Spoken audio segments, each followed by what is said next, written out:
नमस्कार दोस्तों। State of हार्मोज यह एक ऐसा खतरनाक मोड है जो 30 मील जितना दूरी है और इसकी 39 किलोमीटर की दूरी है। पर यहाँ से वर्ल्ड वॉर 3 हो सकता है। ये इतना खतरनाक है। यह यदि बंद कर दिया जाए तो दुनिया की आधी इकोनॉमी से ज़्यादा ख़त्म हो जाए और आधे से देश बर्बाद हो जाए।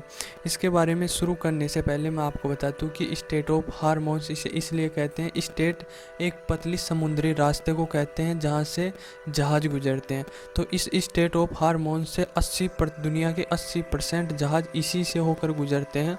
लगभग 50,000 से ज़्यादा जहाज़ इस चूक पॉइंट से होकर गुजरते हैं। इस चूक पॉइंट की लोकेशन की बात करें तो यह खाड़ी देशों के आसपास जैसे फारस की खाड़ी और ओमान की खाड़ी को जोड़ता है, इनके मध्य है।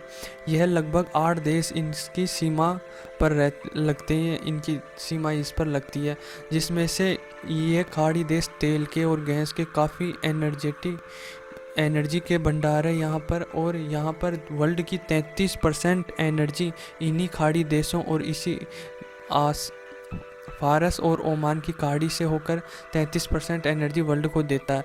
तेल की बात करें तो तेल ये खाड़ी देश पूरे विश्व को 70% सप्लाई यहीं से होती है और आधा से ज़्यादा तेल तो यह सिर्फ 8 खाड़ी देश ही सप्लाई करते हैं। और यहाँ से 40% गैस एलएनजी गैस यहीं से ही सप्लाई होती है। इतना इम्पोर्टेंट पॉइंट है। दुनिया को सप्लाई यहीं से होती है और यहाँ पर पूरे विश्व की नज़र रहती है कि कहीं इसको बंद कर दे या ब्लॉक कर दे तो विश्व 2 खेमों में बढ़ सकता है और यहाँ से वर्ल्ड वॉर की स्टार्टिंग हो सकती है।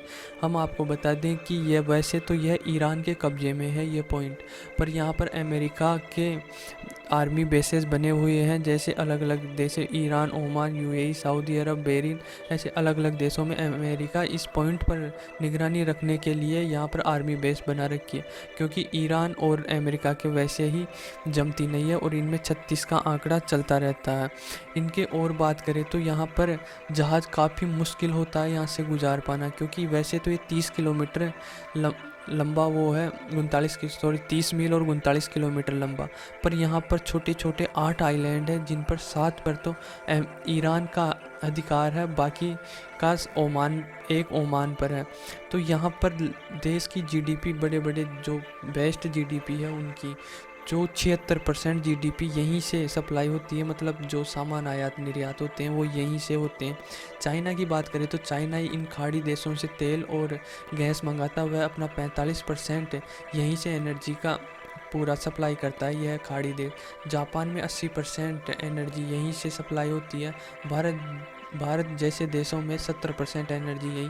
तो यह काफ़ी इम्पोर्टेंट पॉइंट है दुनिया के लिहाज से देखें तो इस पर अलग अलग देशों की नज़र बनी रहती है। पर अभी तो यह ईरान के ही कंट्रोल में रहता है।